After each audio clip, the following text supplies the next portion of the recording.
Sadarmat barrage ప్రారంభోత్సవం సందర్భంగా నిర్మల్ జిల్లా మామడ మండలం పోన్గల్ గ్రామానికి విచ్చేస్తున్న ముఖ్యమంత్రి రేవంత్ రెడ్డిని కోరుట్ల ఎమ్మెల్యే డాక్టర్ కల్వకుంట్ల సంజయ్ మర్యాదపూర్వకంగా కలిశారు.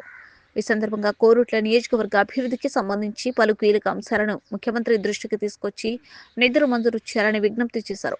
సాగునీటి అంశాలు గంగనాల ప్రాజెక్టులోకి ప్రత్యేక తూము ద్వారా నీరు అందించాలని కోరారు.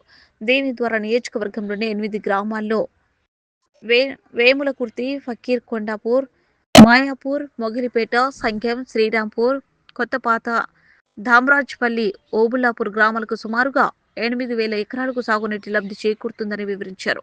నియోజకవర్గంలోని చివరి ఆయకట్టు వరకు నీరు అందించాలని విజ్ఞప్తి చేశారు. మల్లాపూర్ మండలంలోని గొర్రెపల్లి చెరువు పునరుద్ధరణ, రేగుంట మాటు కాలువ, మాదాపూర్ చెక్ డ్యాంతో పాటు ఇతర ఇరిగేషన్ పనులకు నిధులు మంజూరు చేయాలని కోరారు. ఆరోగ్యం రంగం మెట్టుపల్లి పట్టణంలోని ప్రభుత్వ ఆసుపత్రి భవనాన్ని పూర్తి చేయాలని కోరారు.